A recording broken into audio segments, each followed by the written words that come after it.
YouTubers, Mike Martin's here. Mike Martin's channel. Guys, thanks for joining me. I'm kind of wiped. I'm kind of burnt, tired. It's been a long weekend, with the daughter's birthday and traveling, and then going to Cultist Lake on Sunday. Just a lot of driving, and I'm just tired. Anyways, but I'm picking up. I had the mayor over here today, the mayor of Merritt. We talked for a good while, and it was pretty good. And I got an article I want to read for you guys. I'm going to leave a link below because I'm not going to read this whole damn article. But there's some points I want to pick out of it. Engineer, teacher, sorry, that doesn't guarantee job security anymore. No, of course not. Dozens were lining up for a job fair on the Shorelines Casino Peterborough in May. So whether you're living in Ontario, whether you're living in Wawa, Ontario, or you're living in Manitoba or British Columbia, it's tough. It's really, really, really, really tough. So the article goes on to say, I'm going to get to the actual meat and potatoes of it. It says, where once their jobs, social workers, teachers, engineers, were thought of as secure. Now, those people are working contract to contract. It's cheaper. You don't have to keep anyone on board. You don't have to do benefits. You don't have to, hey, that's fantastic, eh? Look at that, eh, for your futures. For less money. No sick days and unpredictable schedules. And don't forget to be treated like crap on a regular basis. And if you don't like it, there's the door attitude. What's even more startling, Tarjan says, is that this problem doesn't seem to be limited to just young professionals trying to get a foot in the door. Yep, it's all age groups. And it also cuts across level of experience, he says, which tells us it's a social policy, economic and social policy issues that we really need to look at more carefully. So whatever happened to job security, pensions, work your future, grow in the company. Hey, I want something to grow into. I want to start at the bottom, sweeping your floors. And one day I want to be managing this place 10 years down the road, Whatever happened to that? So let me just look at here. On a group of 37% work contract to contract, 34% work part-time, and 15% work as freelancers.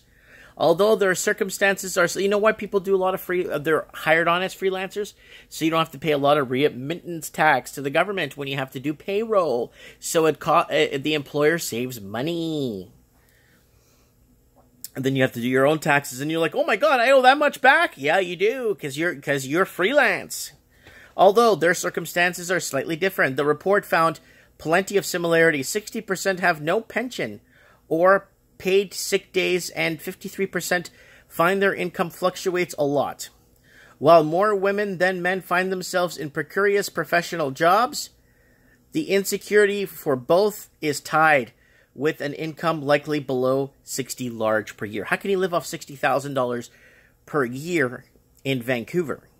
That's why all the teachers, the great Canadian brain drain is happening across the country, and they're doing a fantastic job keeping that under wraps.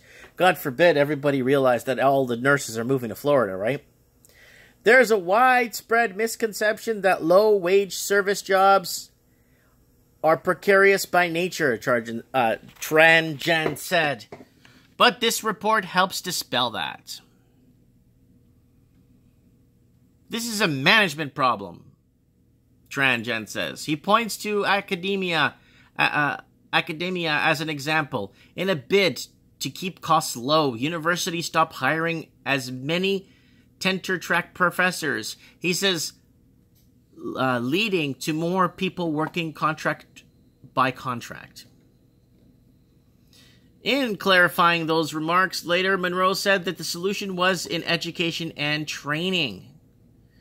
So for young people facing their job prospects, we know that our efforts in education and in training, in retraining, are going to be critically important. An engineer quoted in the report says, his faculty brags about the statistics that they have about employment, I'm getting the rude awakening that maybe engineering isn't as stable as you thought it would be, or high paying as you thought it would be, people. There's already a path forward, he says, given how the government made changes to manufacturing jobs in the 1940s that changed it from precarious line of work into a really good job. We don't need an exotic policy framework to address this issue, Tandran said. We've done it once and we know how to do it again. So guys, what's happening? Everything's deteriorating around this when it comes to job security. Job security is a big deal. Job security determines whether or not you're going to purchase your house, whether or not you're going to have another child, whether or not you're going to have your first child, whether or not, people like, I'm the type of guy that likes to grow on a job. Like when I was employed, like 20 years ago, before I went on my own, I wanted a job to grow into. I wanted to start sweeping floors and work my way up, then box mover, and then moving boxes around, and then after, from moving boxes around to some sort of middle management, and then moving from there, and kind of feeling the gratitude of the bumps in pay and feeling worthy.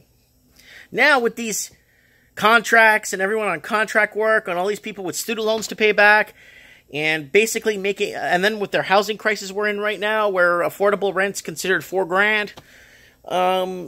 It's a really tough nut for the young people right now. And a lot of the professionals, older professionals really lucked out because they did live at the right time, The good times to live I think they're long and gone. And I think everything is always degressing for worse every time.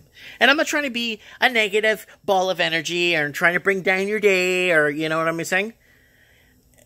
I'm just trying to let you guys know that we're in for a really tough time. Jobs on the line.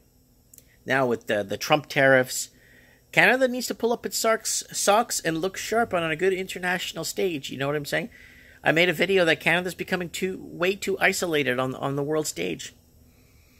And Canada doesn't need, Canada should be the go-to country, the growing country,